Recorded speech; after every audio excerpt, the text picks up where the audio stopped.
Jadi begini ya Ustadz, ada yang pesan saya, jangan bawa-bawa Kristen. Bagaimana mungkin saya nggak bawa-bawa agama dulu? Pasti ada yang nanya, pasti keluar itu.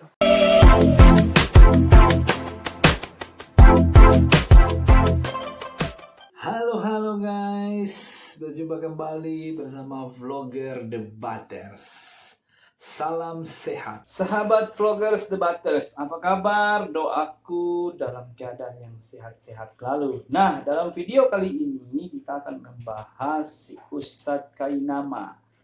Beliau menyebarkan berita hoax ya tentang ajaran Kristen, dan bagi saya ini perlu diluruskan ya, perlu dibenarkan.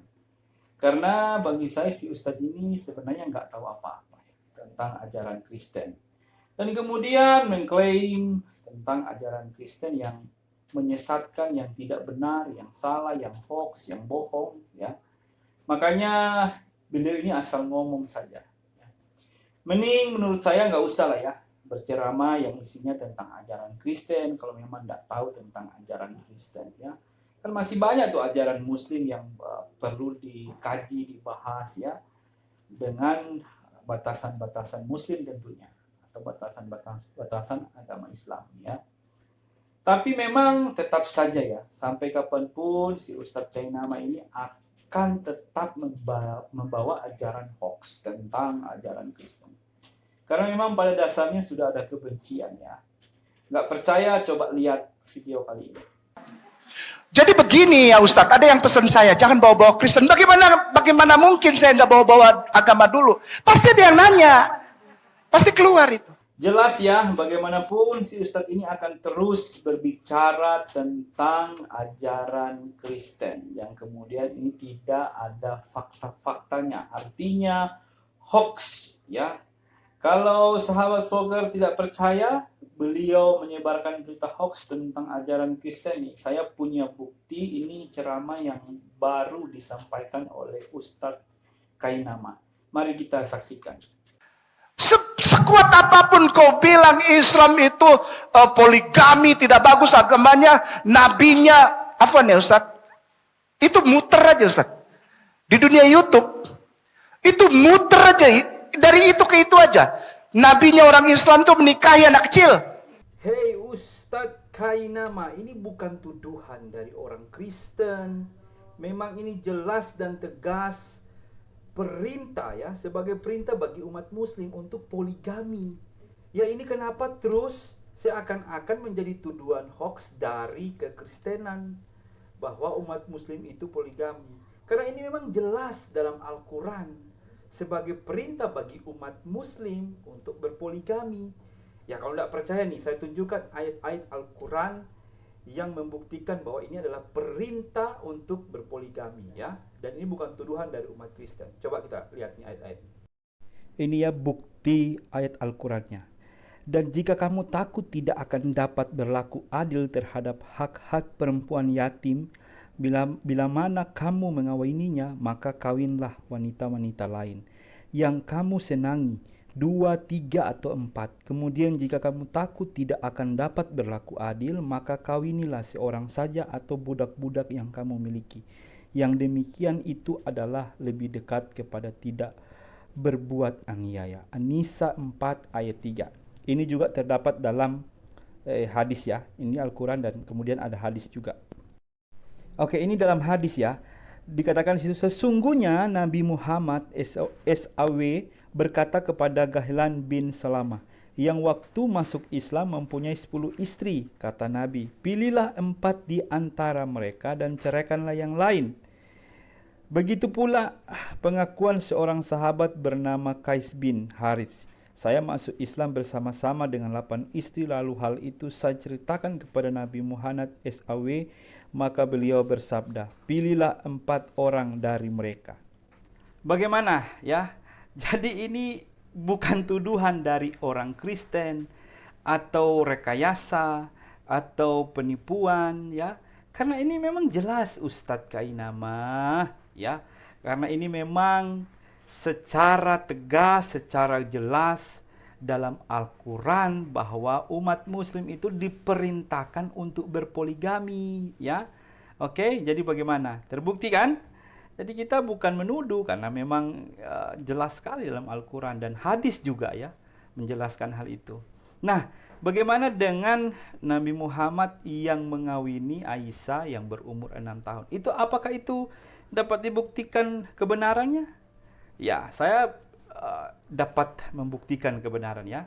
Coba lihat video ini bukan saya yang mengatakannya, tapi memang beliau yang mengatakannya dari agama Muslim sendiri. Mari kita saksikan. Kejadian Aisyah radhiyallahu taala anha disebutkan oleh Ibn Sa'ad dalam kitabnya Tabaqat dari Ibnu Abbas radhiyallahu anhuma bahwa Nabi alaihi salatu wasallam meminang Aisyah.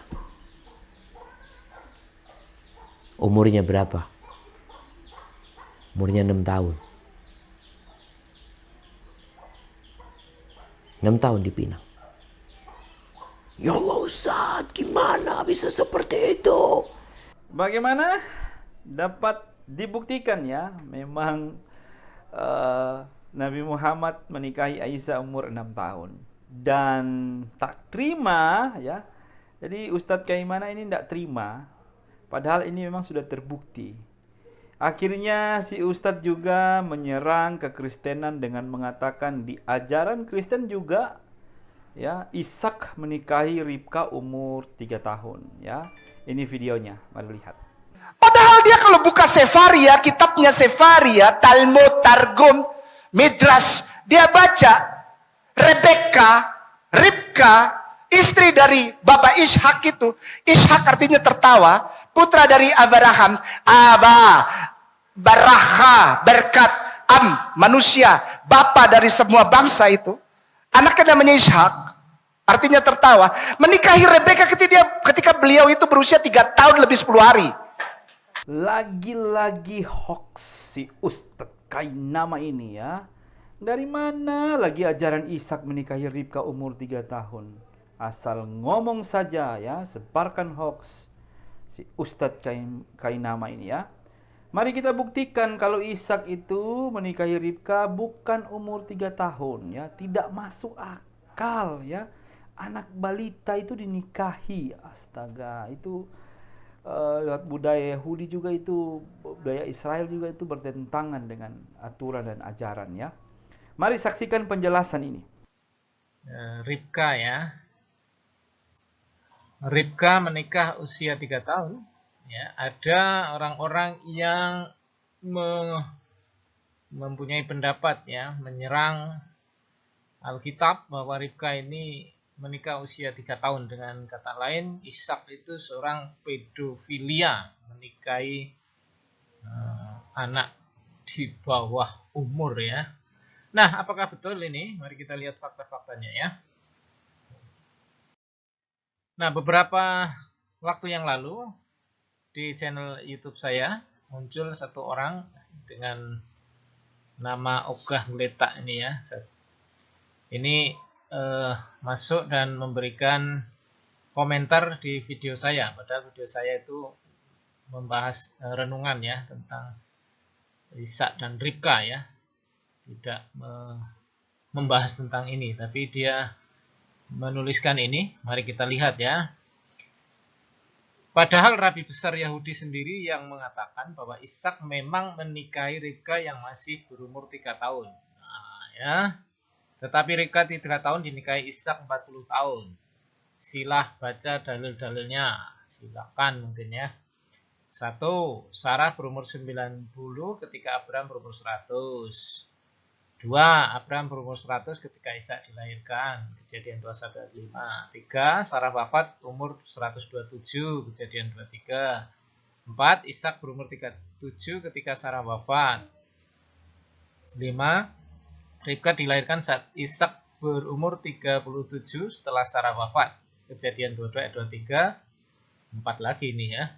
Harusnya 6 ini ya. Ishak berumur 40 ketika dia mengawini Ribka. Kejadian 25 ayat 20. Umur Ribka 40 dikurangi 37 sama dengan 3 tahun. Ishak itu Ishak Rebeka. Ishak garis miring Rebeka. Ketawakan diri kamu, Om Chris. Rebecca, 3 years, dinikahi Ishak 40 years. Ketawakan dirimu. Wah, hahaha. Nih, saya udah ketawa ya. Nanti saya akan bahas ini ya. Nah, setelah itu dia menulis di bawahnya. Kejadian 22 ayat 23, dan Betuel memperanakan Ribka. Kedelapan orang inilah dilahirkan Milka bagi Nahor, saudara Abraham itu. Ribka dilahirkan ketika Ishak berumur 37 tahun. Di ayat itu tertulis, wa Betuel yelet et Ribka semone ele yeledah Milkah le Nahor akhi Abraham. Dan Betuel memperanakan Ribka. Kedelapan orang inilah dilahirkan Milka bagi Nahor, saudara Abraham itu. Menurut Rashi, seorang rabi besar, ayat ini menyatakan Ribka baru saja dilahirkan. Ya. Oke, nanti saya bahas ini. Kita lanjutkan apa yang dia tulis. Nah, Rabi Tobiah bin Eliezer ini juga menyatakan bahwa Ribka berumur 3 tahun saat Ishak mengawininya. Ishak was 37 years old at his binding. Ishak berusia 37 tahun ketika diikat, gitu ya. When Abraham returned from Mount Moriah, ketika Abraham kembali dari Gunung Moriah, at that very moment Sarah died. Pada waktu itu Sarah meninggal. And Ishak was then 37. Dan Ishak usianya 37 ya. And that very time Abraham was told of Rebekah's birth. Dan di saat itu juga Abraham diberitahu kelahiran Ribka. Thus we find that Rebecca was 3 years old when she married Ishak. Karena itu kita menemukan bahwa Ribka itu usia 3 tahun ketika dia menikah dengan Ishak. Nah, ini Rabi Tobiah bin Eliezer ya. Oke, nanti kita bahas. Nah, ini ya, kita lanjutkan. Saya tidak berdusta. Saya menunjukkan bukti. Bukti apa ya? Bahwa menurut orang Yahudi sendiri, berdasarkan kitab mereka, Ribka berumur 3 tahun ketika Ishak mengawininya. Faktanya menurut Bible Anda perempuan. Faktanya menurut Bible Anda, perempuan berumur 3 tahun memang boleh dikonsumsi. Nah, ini bahasanya memang tidak sopan ya. 3 tahun memang boleh dikonsumsi. Apa maksudnya? Memang makanan ya. Nah, ini nih dibaca. Wah, oke, saya baca Bilangan 31 ayat 18. Tetapi semua orang muda, ini bahasa Ibraninya, hataf, di antara perempuan yang belum pernah bersetubuh dengan laki-laki haruslah kamu biarkan hidup bagimu. Kata taf artinya anak kecil atau balita. Nah, saya menemukan kunci di sini ya. Kita akan lihat. Ini dibaca, saya sudah baca. Dan ini pakai bahasa Ibrani. Oke, saya tunjukkan. Pakai bahasa Ibrani. Dia mengajak saya untuk melihat bahasa Ibrani. Oke, bagus ya. Hataf. H itu seperti the ya dalam bahasa Inggris ya. Taf. Taf itu dia mengartikan sendiri ya, anak kecil atau balita ya. Jadi taf atau hataf ya, itu balita bawah 5 tahun. Oke. Jadi kalau di sini Ribka itu 3 tahun, berarti di balita ya, bawah 5 tahun, berarti dia masuk kategori taf atau hataf ya. Nah, apakah dalam Alkitab Ribka itu taf atau hataf? Nah, kita akan lihat ya. Ini kisah tentang Abraham, kita baca dulu di Kejadian pasal 24 ayat 1. Adapun Abraham telah tua dan lanjut umurnya, serta diberkati Tuhan dalam segala hal. Berkatalah Abraham kepada hambanya yang paling tua dalam rumahnya yang menjadi kuasa atas segala kepunyaannya. Katanya, baiklah, letakkan tanganmu di bawah pangkal pahaku, supaya aku mengambil sumpahmu demi Tuhan, Allah yang punya langit dan yang mempunyai bumi, bahwa engkau tidak akan mengambil untuk anakku seorang istri dari antara perempuan Kanaan yang di antaranya aku diam. Tetapi engkau harus pergi ke negeriku dan kepada sanak saudaraku untuk mengambil seorang istri bagi Ishak anakku. Jadi, di sini kita melihat bahwa ada satu pesan dari Abraham ya. Abraham itu meminta kepada hambanya untuk mencarikan seorang perempuan sebagai istri untuk anaknya, yaitu Ishak ya, mengambil seorang istri. Jadi Abraham tidak mencari seorang balita untuk diadopsi, bukan ya. Abraham tidak mencari seorang balita untuk diadopsi. Abraham mencari seorang perempuan untuk dinikahkan dengan anaknya. Tuh ya, ini faktanya. Masa ini anak 3 tahun mau dijadikan menantu, kan aneh gitu ya. Oke, lanjut.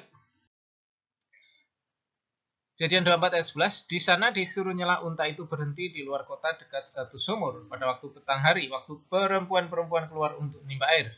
Lalu berkatalah ia, Tuhan Allah Tuanku Abraham, buatlah kiranya tercapai tujuanku pada hari ini. Tunjukkanlah kasih setiamu kepada Tuanku Abraham. Di sini aku berdiri di dekat mata air dan anak-anak perempuan penduduk kota ini datang keluar untuk menimba air. Kiranya terjadilah begini, anak gadis kepada siapa aku berkata, tolong miringkan buyungmu itu supaya aku minum, dan yang menjawab minumlah. Dan unta-untamu juga akan kuberi minum. Dialah kiranya yang kau tentukan bagi hambamu Ishak, maka dengan begitu akan kuketahui bahwa engkau telah menunjukkan kasih setiamu kepada Tuanku itu. Nah, perhatikan di sini ya. Di sini aku berdiri dekat mata air dan anak-anak perempuan. Uvenot itu ya. Anak-anak perempuan. Uvenot, penduduk kota itu datang. Kemudian, kiranya terjadilah begini, anak gadis. Ini bahasa Ibraninya. Hana'ara, dari kata na'ara. Na'ara itu kalau untuk maskulinnya itu na'ar. Na'ar itu bisa diterjemahkan anak muda atau pemuda. Nah, kalau na'ara itu perempuan. Ini pemudi atau anak perempuan ya, atau gadis ya. Jadi, yang hambanya Abraham itu mencari seorang anak perempuan, Hana'ara ya, Uvenot. Jadi tidak taf atau hataf, tidak ada kata taf atau hataf ya, tidak. Jadi tidak betul itu ya. Jadi di sini jelas di Alkitab pakai kata na'arah, tidak ada kata taf atau hataf. Jadi kalau memang Ribka itu masih balita harusnya ini ya pakai kata hataf kan? Tapi tidak. Kejadian 24 ayat 15, sebelum ia selesai berkata, maka datanglah Ribka yang lahir bagi Betuel, anak laki-laki Milka, istri Nahor, saudara Abraham. Buyungnya dibawanya di atas bahunya. Anak gadis itu sangat cantik, parasnya seorang perawan, belum pernah bersetubuh dengan laki-laki. Ia turun ke mata air itu dan mengisi buyungnya, lalu kembali naik. Nah, kalau kita lihat di sini ya, anak gadis, Hana'ara. Anak gadis, sangat cantik, seorang perawan, betulah. Nah, kalau Ribka itu masih balita, ya, ngapain disebutkan di sini seorang perawan? Tidak perlu ya. Balita kok disebut perawan, itu kan aneh ya. Tentu kalau berbicara tentang perawan itu ya biasanya menunjukkan pada anak gadis ya. Hana'ara, perempuan muda. Jadi tidak ada kata taf atau hataf di sini. Kalau memang masih balita, kenapa tidak pakai taf atau hataf yang sudah disampaikan tadi ya? Tidak ada. Kemudian ini membawa buyung, memberi minum unta-unta.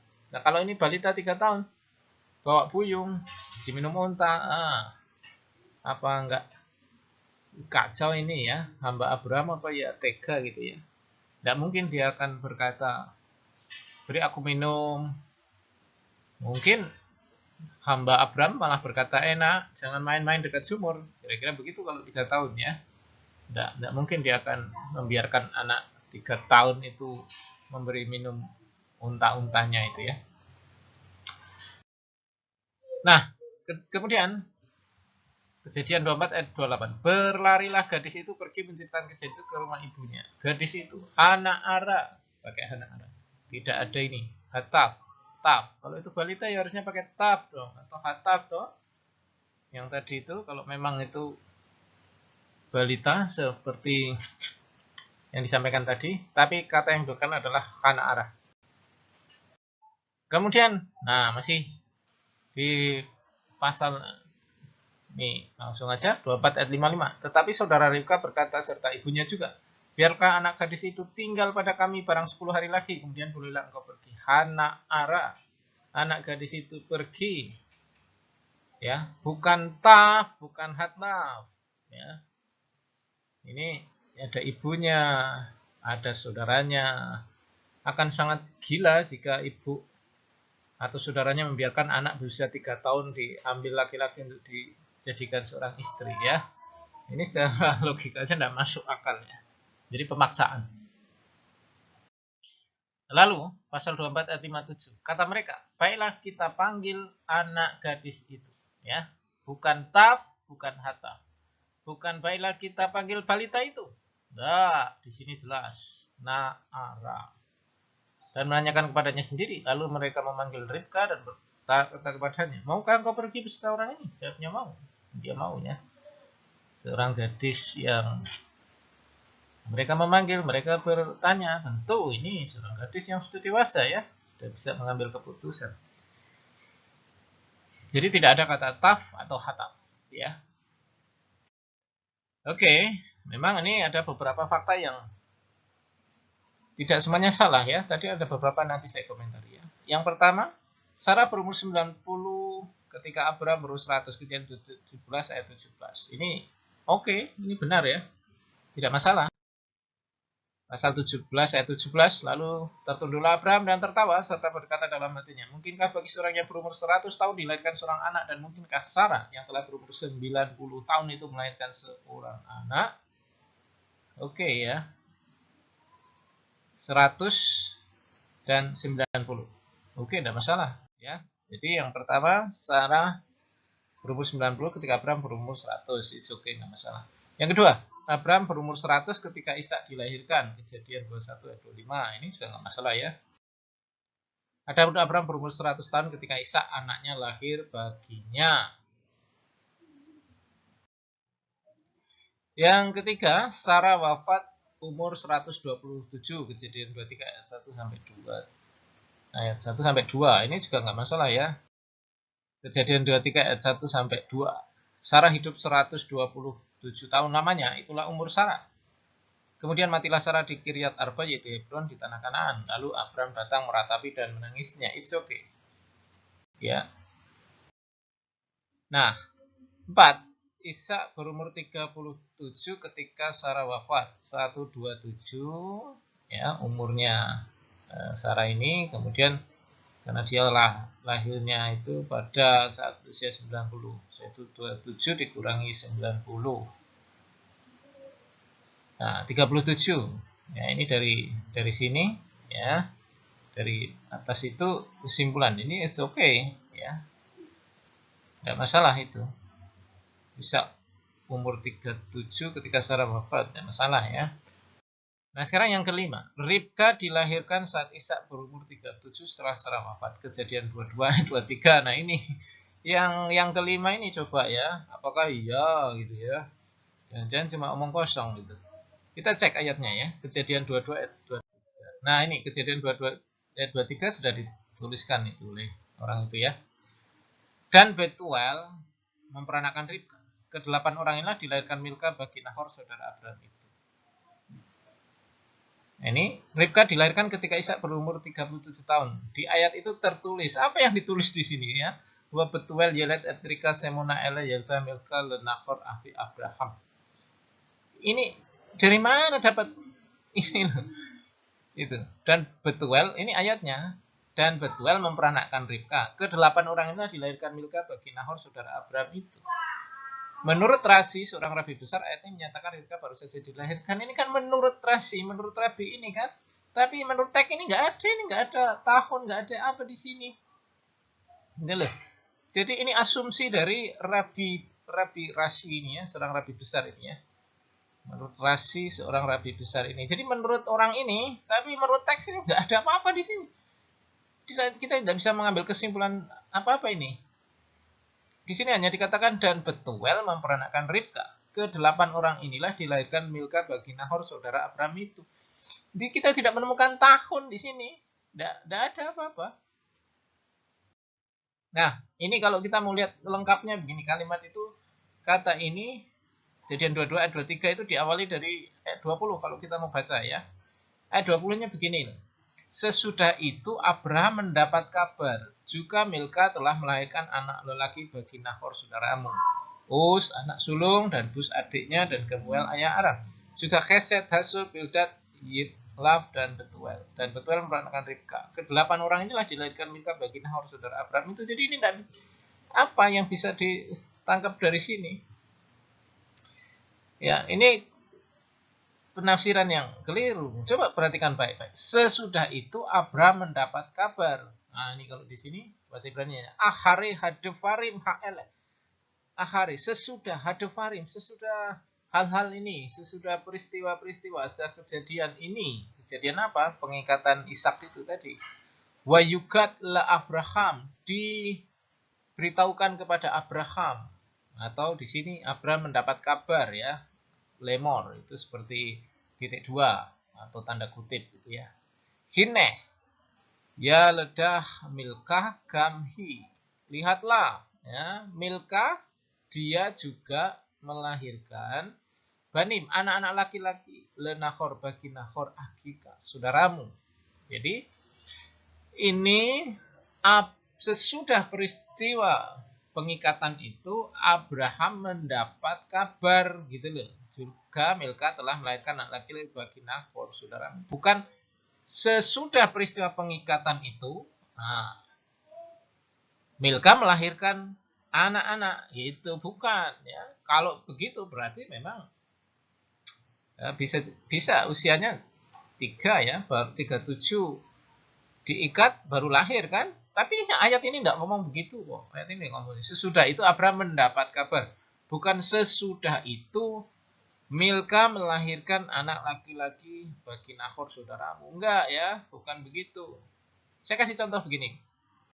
Ini contoh ya.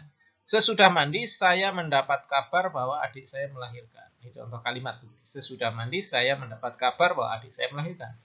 Nah, apakah dari kalimat ini kita bisa menyimpulkan bahwa adik saya melahirkan setelah saya mandi? Sesudah mandi saya mendapat kabar bahwa adik saya melahirkan. Ini tidak bisa kita ambil kesimpulan bahwa adik saya melahirkan sesudah saya mandi. Peristiwa kelahiran itu sesudah saya mandi, tidak. Sesudah mandi saya mendapat kabar. Jadi mendapat kabarnya itu sesudah mandi. Kapan melahirkannya? Ya bisa waktu saya mandi atau sejauh sebelum saya mandi sudah lahir. Tapi beritanya baru saya dengar sesudah mandi. Nah, peristiwa yang tadi kalau kita lihat baca Alkitab, konteks waktu itu Abraham ini kan perantauan nih. Pergi dari Ur Kasdim ke Haran, ke Kanaan, ke Mesir, kembali lagi. Jadi alat komunikasi tidak secanggih sekarang, langsung berperistiwa di share di grup atau kirim WA atau SMS cepat sekali. Tapi waktu itu tidak ada alat seperti itu. Jadi kabar berita seseorang itu ya bisa lama sekali, kita nggak tahu ini. Tapi yang jelas kalimat tadi mengatakan bahwa sesudah peristiwa atau sudah hal-hal ini Abraham mendapat kabar. Jadi bukan sesudah peristiwa pengikatan Ishak Ribka dilahirkan, bukan begitu kesimpulannya. Nah, itu kan aneh. Mendapat kabarnya itu yang ditekankan. Sesudah peristiwa itu Abraham mendapat kabar bahwa saudaranya itu telah melahirkan. Tapi kapan melahirkan tidak dijelaskan di situ. Jadi asumsi saja itu ya. Ya, ini data-data yang sudah saya cek, ternyata memang beberapa benar ya. Nomor 1, Sarah berumur 90 ketika Abraham berumur 100, oke. Abraham berumur 100 ketika Ishak dilahirkan, oke. Sarah wafat umur 127, oke. Ishak berumur 37 ketika Sarah wafat, ini dihitung logikanya begini, it's okay. Tapi yang kelima, Ribka dilahirkan saat Ishak berusia 3 tahun setelah Sarah wafat.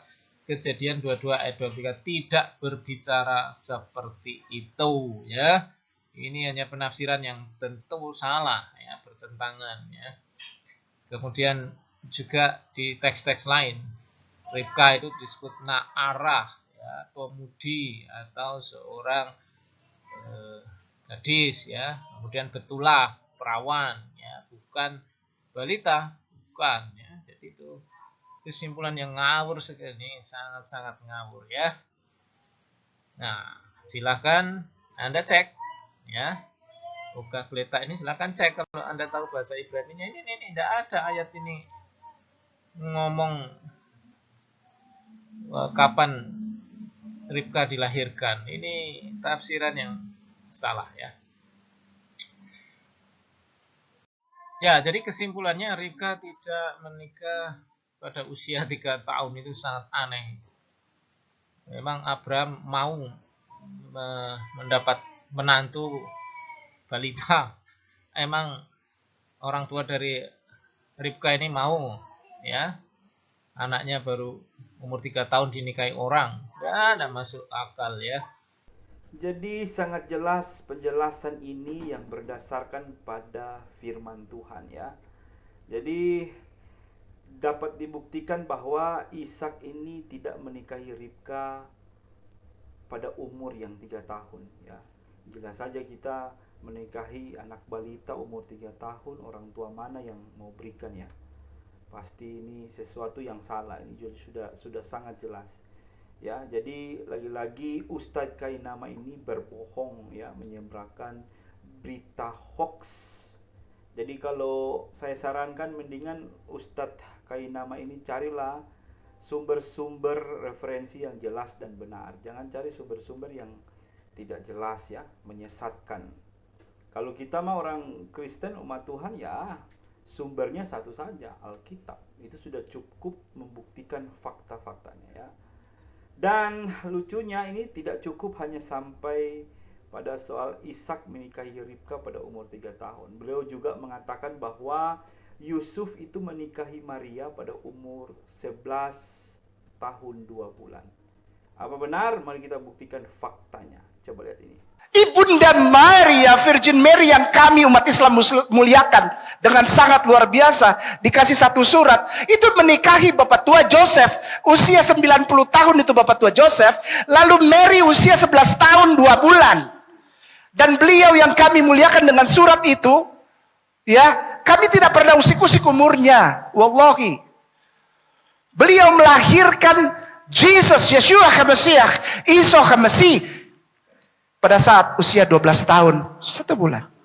Oke, Ustadz Kainama ini ngotot sekali ya, mengatakan bahwa Yusuf itu umur 90 tahun dan Maria menikahi Maria umur 11 tahun 2 bulan dan kemudian melahirkan Yesus itu umur 12 bulan 1 bulan. Apa ini fakta? Dan tentunya ini tidak membuktikan karena beliau juga tidak mencantumkan referensi atau sumber dari mana yang beliau dapatkan.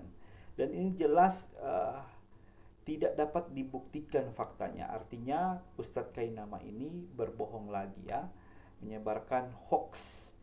Ya, mari kita lihat ya, ada 2 bantahan mengenai umur Yusuf yang ke-90 tahun katanya ya. Yang pertama, Yusuf sendiri adalah tukang kayu ya. Dan zaman dulu peralatan tukang itu nggak semodern sekarang ya. Jadi butuh fisik yang luar biasa kuat ya. Ya kalau umur 90 tahun ya fisiknya pasti sudah lemah, bahkan sudah sakit-sakitan itu kalau umur 90 tahun. Ya, dan di zaman dulu itu dengan tidak secanggih ini fasilitas modern tukang kayu ya yang digunakan. Yang kedua, Yusuf membawa Bunda Maria dan bayi Yesus ke Mesir yang jaraknya kurang lebih 350 km sampai 400 km. Jadi kalau dia tua, ya bagaimana mungkin dia bisa kuat berjalan dengan jarak yang 350 km ya. Dan jika pun ini kalau di ngotot juga sama Ustadz Kainama bahwa Maria dinikahi juga umur 12 tahun, sepertinya masuk akal jika hanya dilamar saja ya, bukan dinikahi. Ini pun umur 12 tahun ya, bukan umur 11 tahun 2 bulan yang disampaikan Ustadz Kainama tadi, tapi ini umur 12 tahun. Dan karena ini memang tradisi Yahudi yang ada namanya itu tradisi bat mitzvah ya. Jika sudah melewati proses itu baru bisa tunangan. Dan itu biasanya di umur 12 tahun, bukan umur 11 tahun 2 bulan seperti yang disampaikan oleh Ustadz Kainama. Dan memang ada beberapa juga yang menurut saya dapat membantah kalau Maria itu dinikahi di umur 12 tahun. Yaitu yang pertama, mari kita lihat. Maria diceritakan dalam Lukas 1 ayat 39 berangkat ke rumah saudarinya Elizabeth di kota Hebron sambil mengandung yang jarak dari rumahnya ke sana adalah 130-an kilometer. Yakin ya, ini kita logikakan saja. Yakin gak umur 12 tahun itu kuat melakukan perjalanan yang sejauh itu dalam keadaan yang hamil, dalam keadaan yang mengandung?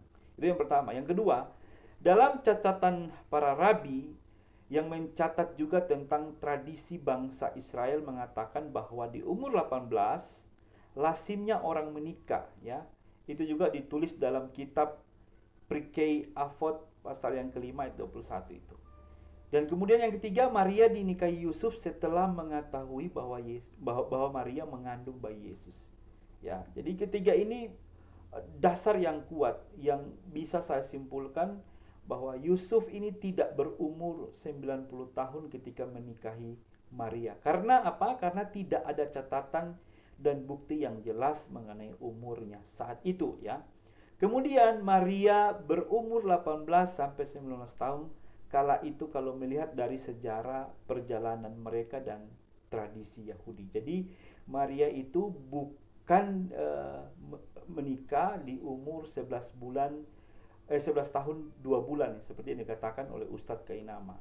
Dan Yusuf itu juga tidak tercatat secara jelas dan pasti kalau Yusuf itu berumur 90 tahun. Ya, jadi jelas ini ya. Jadi Ustadz Kainama lagi-lagi berbohong dan tidak bersumber, ya. Tidak tahu sumbernya dari mana dia ambil referensinya. Dasarnya tidak kuat, ya, dan hoax. Oke. Pahami sampai di sini ya Ustadz Kainama. Semoga Ustadz ini lebih paham dan makin banyak belajar bukti-bukti fakta dari kekristenan, ya, supaya ketika berceramah menyinggung ajaran Kristen itu tidak ngawur, tidak hoax, tidak bohong. Oke. Bagaimana pendapat sahabat vlogger debaters? Silakan beri komentarmu. Salam sehat.